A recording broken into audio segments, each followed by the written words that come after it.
BX1 +, l'invité de Fabrice Grosfilet. Voilà, notre invité est à distance avec une bonne raison pour cela aujourd'hui, c'est que Christophe de Baeckelaar est à Glasgow pour la COP, donc la conférence des parties, la grande conférence climat, la COP 26. Bonjour Christophe de Baeckelaar, merci d'être avec nous. Vous nous entendez bien depuis l'Écosse ? Oui, tout à fait. Alors, on va vous poser cette question-là pour commencer. Est-ce que la Belgique sort abîmée de l'exercice de la COP26 ? On ne connaît pas encore les conclusions de cette COP26. Ça arrivera peut-être demain, vendredi, ou plus vraisemblablement pendant le week-end. Est-ce que les autorités belges ont été à la hauteur ? Et je précise tout de suite, pour qu'on décode bien votre réponse, que vous êtes député bruxellois pour le CDH, ça veut dire dans l'opposition. Oui, tout à fait. Écoutez, on était venu ici avec vraiment l'envie de montrer, comme d'habitude, une image positive de la Belgique qui soit à la pointe de la transition climatique, mais on doit bien constater que ce n'est pas le cas aujourd'hui. C'est plutôt, j'appelle ça la COP de la com, puisque les ministres tentent d'emballer les choses et de nous montrer que tout va bien, Madame la Marquise, mais en vérité, sur les deux points les plus essentiels, sur lesquels on attendait la Belgique au tournant, c'est-à-dire la répartition de l'effort intra-belge et le financement au climat international, la Belgique n'a pas du tout été au rendez-vous. Et donc, franchement, c'est un peu la déception dans les rangs belges ici.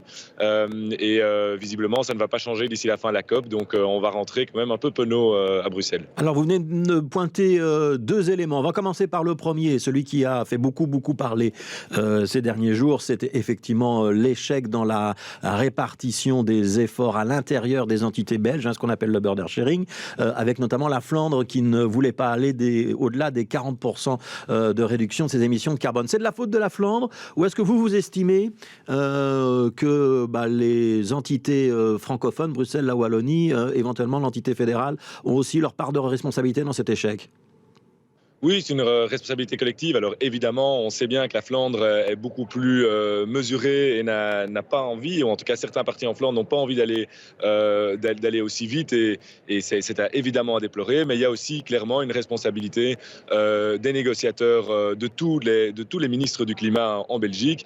Il y avait, je vous rappelle quand même, 3 ministres qui sont du même parti écolo et un ministre NVA. Mais par le passé, il y a déjà eu des accords avec la NVA. C'est pas du tout impossible. Ouais, mais qu'est-ce qu'on aurait dû faire, Christophe de Baeckelaar ? On aurait dû céder et dire ok, la Flandre ne fait que 40% et les autres vont faire plus pour compenser ?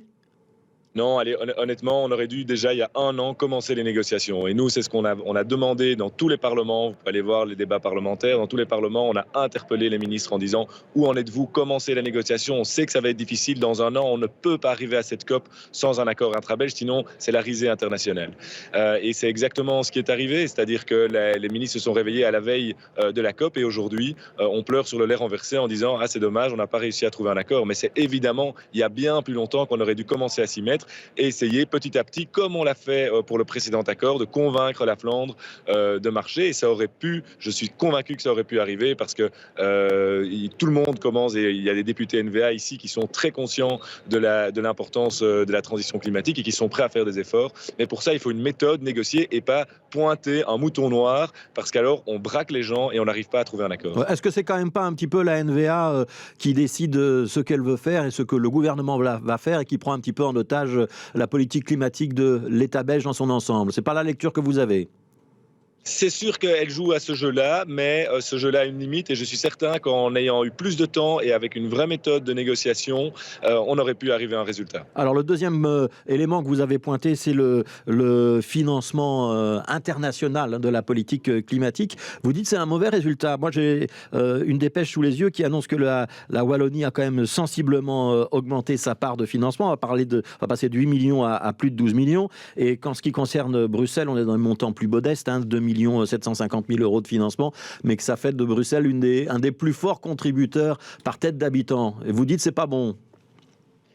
Mais cette histoire de plus fort contributeur par tête d'habitant, c'est un peu c'est nouveau de la communication, puisque en réalité, quand on met l'essentiel de son argent dans un seul fonds, eh bien, ça nous fait un grand contributeur à ce fonds-là. Mais il y a évidemment plusieurs fonds auxquels on peut participer. Donc, ce qui est important, c'est de regarder le résultat global de la Belgique. On est à un peu plus de 200 millions environ, alors que les associations nous disent clairement que notre contribution juste serait de l'ordre de 500 millions d'euros, donc beaucoup plus élevée. Et ce qu'on avait besoin, c'est pas seulement d'un un chiffre pour l'année 2022. Ce qu'on avait besoin, c'est une vision pluriannuelle. Et c'est ça que tout le monde demande ici, c'est de dire comment est-ce que vous engagez sur les 10 ans la Belgique. Et ça, on n'est pas capable de faire. Et donc aujourd'hui, on annonce du bout des lèvres quelques chiffres pour l'année prochaine, mais sans donner une vision pluriannuelle. Et alors, dernier élément, M. Grosfilet, parce que ça c'est important, la contribution du fédéral reste comprise dans la coopération au développement, ce qui est dénoncé par toutes les associations internationales. Il faut distinguer la contribution climatique de la coopération au développement, sinon on mélange les chiffres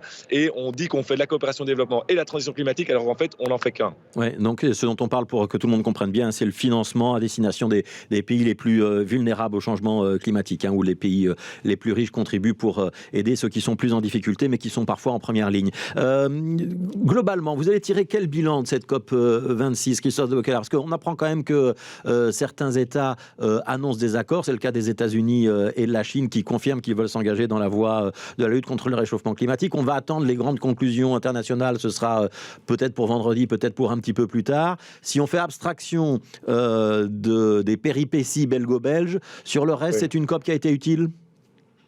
En tout cas, elle est utile et la COP, c'est toujours utile parce que ça cristallise les énergies et ça force tout le monde à avancer. Donc, c'est sûr qu'il y a des avancées, notamment la communication qui a faite des États-Unis et de la Chine, même si ça reste de la communication, c'est quand même quelque chose qui va de l'avant. Par contre, vraiment, sur la fin de la COP, on ne sait vraiment pas se prononcer aujourd'hui parce que tout va se jouer dans les 48 heures qui viennent. Il faudra qu'on annonce de nouveaux objectifs à la fin de cette COP? Évidemment, il faut que tout le monde se mette dans... parce que sinon, on ne va pas y arriver. Donc, à un moment donné, il faut écouter la science et regarder la science. Et la science nous dit qu'aujourd'hui, avec le trajet qu'on fait, on va augmenter encore nos émissions de CO2 et pas les diminuer comme il faut. Alors, il y a beaucoup de ministres qui étaient présents. On comprend pourquoi les ministres sont présents. Il y a aussi beaucoup de parlementaires, y compris vous qui êtes un parlementaire de l'opposition. Et il y a donc des parlementaires de l'ANVR, il y a des parlementaires d'à peu près tous les partis politiques qui sont partis à Glasgow. Honnêtement, qu'est-ce que vous faites à Glasgow et à quoi ça sert, Christophe de Beuckelaer? Alors, ce qu'on fait, c'est déjà, on contrôle ce que font les ministres. Donc, tout ce que je vous dis ici, moi, je l'ai dit dans les cénacles face aux ministres ces derniers jours pour essayer de faire changer la donne. J'ai pas réussi, j'ai fait ce que j'ai pu, je l'ai dit le plus fort possible, mais... Vous n'auriez pas pu le faire depuis Bruxelles ? Pas de la même manière, non, parce qu'ici, on voit les ministres tous les matins qui font un débrief de ce qu'ils vont aller porter comme message la journée, et donc vous les avez des visus 1 heure avant qu'ils soient dans les salles de négociation. Donc c'est important d'être ici.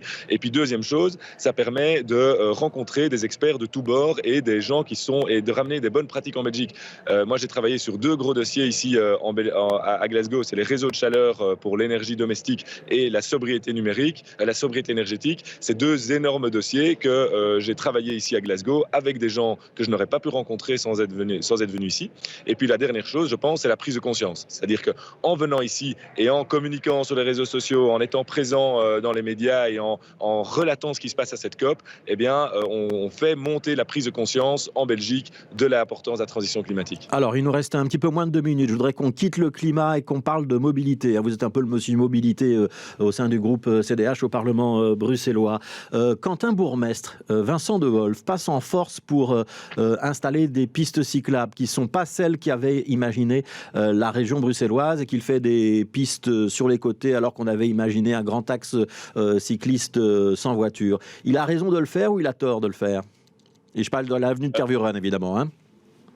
Oui, je pense que il a raison dans le sens où il fallait avancer. Il y a un moment donné, la ministre bloque un projet depuis 1 an et demi, 2 ans. Les communes sont d'accord, les riverains sont d'accord, les commerçants sont d'accord pour faire 2 pistes cyclables monodirectionnelles dans les 2 sens.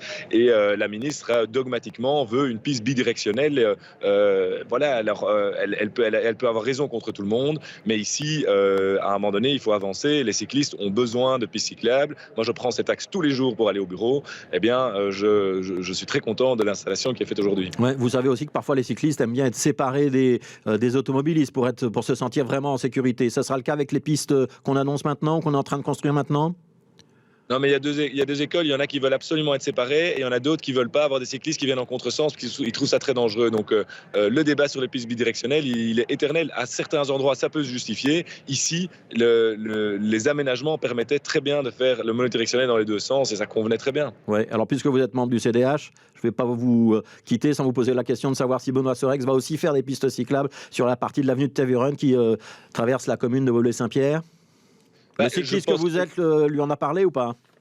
Oui, évidemment, je lui en ai parlé. Ce qu'il m'a dit, c'est qu'il y avait une réunion qui est prévue avec la ministre et avec Vincent De Wolf et qu'il va attendre cette réunion pour faire le point sur le dossier avant de prendre une position. Voilà, donc mais c'est sûr qu'on demande à la région d'avancer parce que ça fait trop longtemps qu'on attend cette piste cyclable et on n'a pas à être tributaire de sa vision qu'elle est seule à défendre contre tous. Voilà, et on va donc poser la question très bientôt à Benoît Serex pour savoir ce qui va se passer à Woluwe-Saint-Pierre sur cette avenue de Tervuren. Merci beaucoup Christophe de Beuquelard, donc en direct de Glasgow où il suit la COP26. Christophe de Beuquelard, député bruxellois pour le CDH.